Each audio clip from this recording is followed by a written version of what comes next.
What's up, everyone? What's up, everyone? Welcome back to another review. This time, we're going to be taking a look at Kill Bill Volume 2, the second half of the overall Kill Bill story.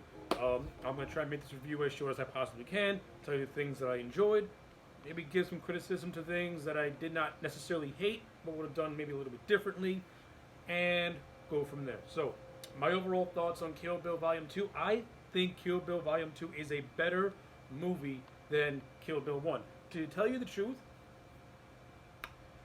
Kill Bill 2 to me would have been fine as just its own standalone thing. I think everything in Kill Bill, and you could have used the events of Kill Bill 1, you could have put that easily in Kill Bill 2, but just slice it up and cut it up and just have it in short snippets instead of one elongated movie. I think Kill Bill 2, the structure of Kill Bill 2 is much more tighter. It's much just better focused to me, better focused, more paced. It's more story driven. Again, you do have really awesome choreographed fight scenes, but you also have some good, memorable scenes as well. What I like about Kill Bill 2 is this movie is the official introduction to the Bill character played by David Carradine, and every time Carradine is on screen, you are glued to the screen. He has that commanding on-screen presence. He has that soft-spoken yet slightly menacing tone of voice, and he just irradiates a charisma that just bounces off the television, just bounces off the screen. David Carradine gives Bill so much charisma. He makes him likable and hateable all at the same time. You know what I'm saying? Like, because the movie, we see Bill interact with the bride, and I like what I see. I think Carradine and Uma Thurman have a really good rapport with one another on screen. Uma Thurman, who I love as the bride in general, is perfectly balanced with David Carradine's Bill character. They have a good relationship with one another. I like it a lot. I like Bill's motivation for going after the bride. Pretty much we find out that the bride had faked her death, and Bill mourned her death, but Bill eventually found out that her death was faked, and that's how he was able to find her, track her down, and pretty much perform a coup de grace on her, though she ended up surviving. So I like Bill's motivation. It clearly tells that Bill had a lot of love for, Beatrix Kiddo, the bride, and he went to a lot, and, in his words, he overreacted just a little bit. So I like all this stuff. And of course, to me, David Carradine's standout scene is the end of the movie where he gives his speech about Superman and comic books. And that just whole final section of the movie is just brilliantly acted. It's very intense. It's very tightly directed. Tarantino creates such this intense atmosphere, and it's just so perfect. Like the last half of the movie when the bride and Bill finally had their standoff, magnificent. And Bill's demise in this movie, for a character like Bill, you can't help but shed some kind of a tear, because the man goes out with pride and he goes out with dignity, and it's just so into what his character really is, and I just love it. Love it, love it, love it. And you can tell that there is still a love between the bride and Bill, despite the bride killing Bill. You can clearly tell they still have a love for one another. Not just because they sired a child together, but because there is something there between them. And we get that in some flashbacks. We get that when Bill arrives at, Beatrix's wedding. Even though he performs a coup de grace on her, we can tell that he still cares about her. We get a nice little flash. We get this whole section of the movie where the bride and Bill travel to China so that the bride can train under Pai Mei, played by Gordon Liu. By the way, Pai Mei is my second favorite part of this movie. I thought Pai Mei was awesome. I thought Gordon Liu's performance was hysterical. I like the whole look. The whole look looked fantastic. See, straight out of a Mortal Kombat video game, Pai Mei is in this movie, and I love it. And I like how all his dialogue was always in Chinese, but he was so funny. He was quick-witted. I love the insults he was throwing at the bride. I love the badassery of Pai Mei. I would have loved to see more Pai Mei, to be honest with you, because that's how much I was enjoying his character a lot. But before that, we see a nice little scene where, Bill's telling the bride the story about Pai Mei, and you can see just how invested she is into Bill's story and just Bill in general. So I like all that stuff. It's handled beautifully. The relationship between the bride and Bill works for me, and that's a strong suit for this section of the movie. Other things that I like, we get the official introductions of the character of Bud, played by Michael Madsen. Bud is a member of Bill's squad. He's also Bill's younger brother. We get the introduction of Ellie Driver, played by Darla Hannah, who is the bride's rival and is very envious of the bride.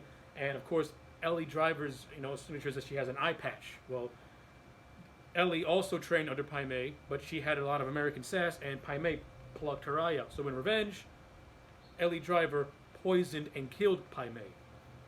And of course, Ellie and the bride have a kick-ass fight in Bud's trailer after Ellie kills Bud by having a poisonous steak. But before that, I was jumping around, I know. But before that, the bride tries to kill Bud, but Bud outsmarts her and ends up burying her alive.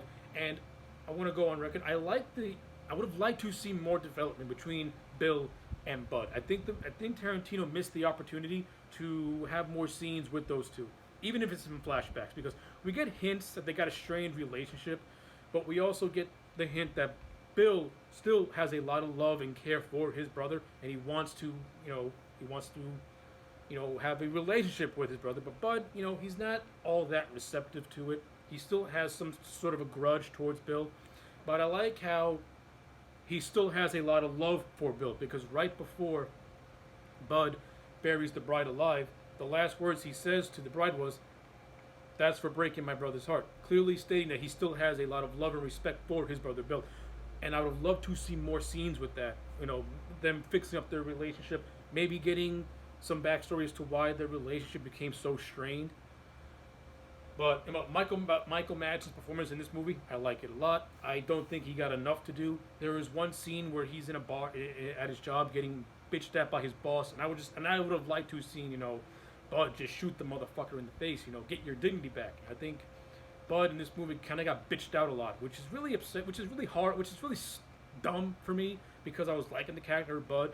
I liked these small hints of the relationship he was having with Bill out of light, and in the way his boss was talking to him, it's almost as if you're waiting for Bud to like smack him or kill him or do something, and Bud never really got a chance to get his comeuppance. And when he dies, it's just so, to me, it's just like so quick and kind of anticlimactic. It's bit multiple times by a snake, and Ellie Driver just taunts the guy before he dies. So yeah, Bud to me kind of goes out like a bitch. I was liking the character, I was liking some directions they were taking with him, but I didn't like how his payoff was just, to me, it felt very underwhelming, and I thought Michael Madsen deserved much, much better than what he got as the character.